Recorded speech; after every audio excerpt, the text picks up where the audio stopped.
next year, so you can ask me all the questions next year, so I'm not going to Cheers.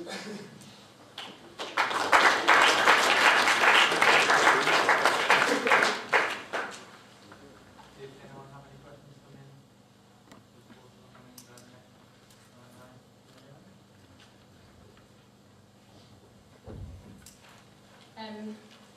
When I was writing this, I had a bit of a teary moment, so I'm going to try and be less emotional.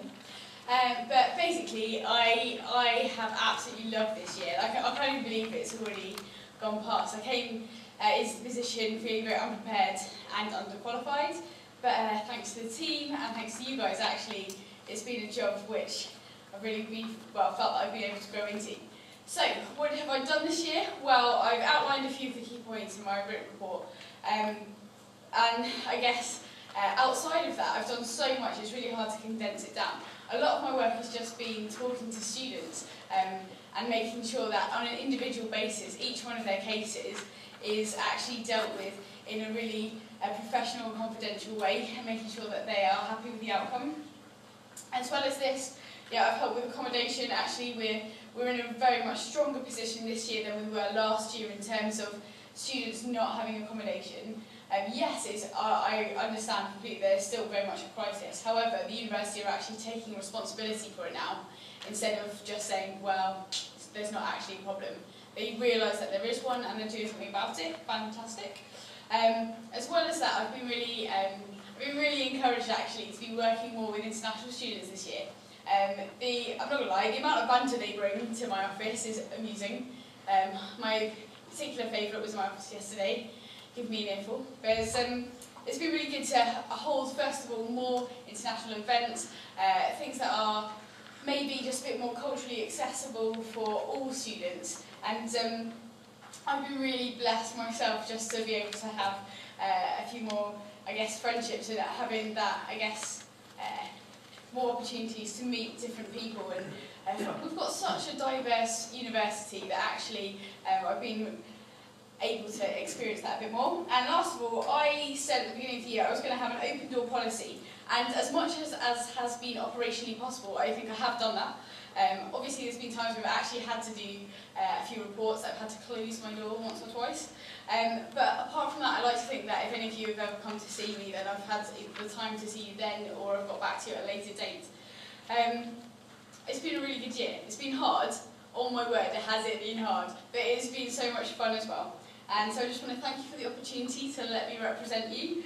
And yeah, it's been really good. The team have been awesome, and I'm really going to miss it. Thanks.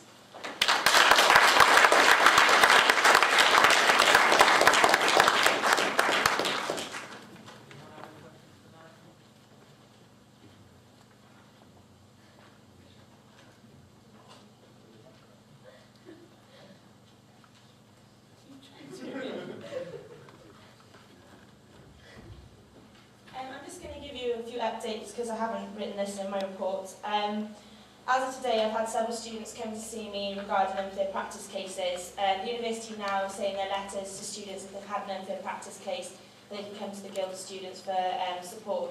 So today they seem to send out a lot of letters, and I had a bit of a shock to see a queue of students outside my office today. A lot of departments now asking for electronic copies, and they scan them through the internet, so they're resulting in a higher number of cases than in previous years. That's just a bit of a tip for you there. Faculty reps. We've finally got this in place, and as of next week we shall have current undergraduate students come into faculty alongside sabbatical officers.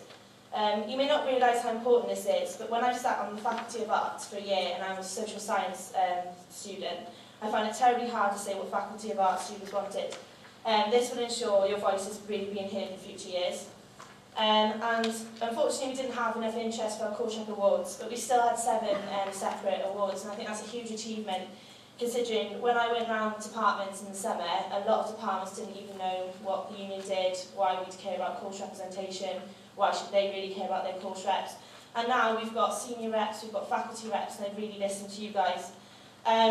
Emmy has done an amazing job, but I also want to thank John, because if he hadn't worked so hard the previous year, we never would have had Emily's position in place. 0 marks for late submission. This was one of the hardest things I had to do this year. We need consistency, which you all agree with, just perhaps not in the same way that the university would like. I met with Tim Woods with Ainsley this week. He's the Dean of Arts, and he made it quite apparent that they're already considering going towards one policy across the whole institution, and that will be 0 marks. So despite what we've tried to do or try and get your point across, they seem to be going ahead with it anyway. We haven't had academic affairs yet, but that will be next week, and I'll put your views across. Anything that you've said, I will try my best to put that across. I'm really proud of what I've achieved this year. There's some absolute stars who worked tirelessly for you. It's been a pleasure working with you all, and I'm really going to miss working for you guys. Jess, you'll do an amazing job, I have no doubt of that, as for the next executive for next academic year. And if you guys, cheers.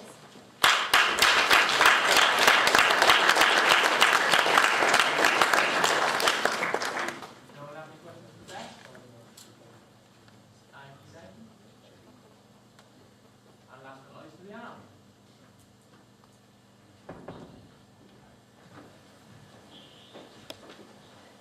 Okay, first of all I just want to thank the SAB team for an amazing year, although they have forced me to come out past Karen and speak more English, but I suppose that's a blessing in some ways.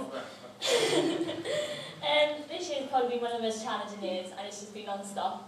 I've had to deal with the media so much, like regarding the Vice-Chancellors, like when I was the Vice-Chancellor, and this week with fees as well. So yeah, here's a list of everything I've done. Quite a lot of events on there, because Imp has quite a busy social life. This term is probably going to be one of the quietest terms because we've got so many exams, but I'm sure the last week will be quite wild. I'm hoping that this year I have made a difference in terms of trying to get more departments to be bilingual, especially the accommodation office, because we've had problems in Pantacara when they send emails out just in English, which is a bit stupid, but fine if they want to do that. Yeah, I'm not going to stay here long, so this is basically a summary of what I've done. I wish Tammy the best of luck next year. I don't know if she's here. I'm sure she'll do an amazing job, and again, thanks to the staff.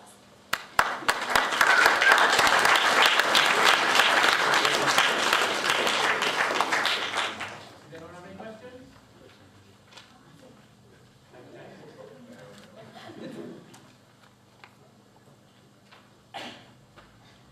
Right, we're now going to move on quickly. John's going to just talk for a minute.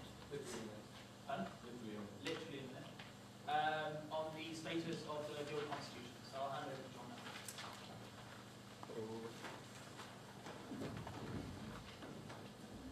After 2 years of legal wrangling, we actually have an official constitution passed by our policy bodies and also by the university. It's been through solicitors an innumerable amount of times, and we're finally there.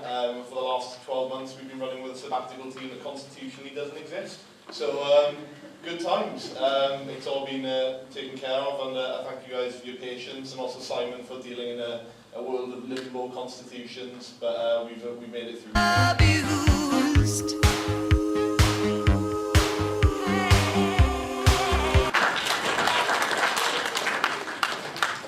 Okay, we're now going to move on to the consideration of policy in core GM, which was held before the Easter break on the 7th of April.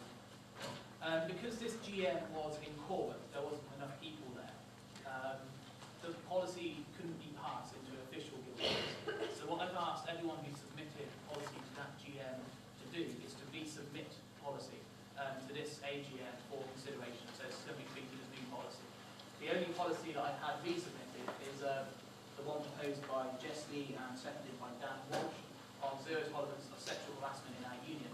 I'm just going to treat this as a brand new motion coming through the AGM. So I'd like to invite Jess up to the front now to talk for 3 minutes in favour of the motion. Then I'll open up the floor for any questions, and then if anyone speaks against it. I'm going to be really quick now because you heard me on the 7th of April about this in the first time. It states very clearly in the booklet that it's important that we have a zero tolerance policy of sexual harassment. Making sure that I've just since the last motion, since we actually passed this motion in court at the previous GM, we've added to GM Results 5 to mandate the Guild President to amend the Guild Staffing Handbook as required. It's a very simple motion, and I'm not going to speak any more on it, but I hope you can vote in favour. anyone have any questions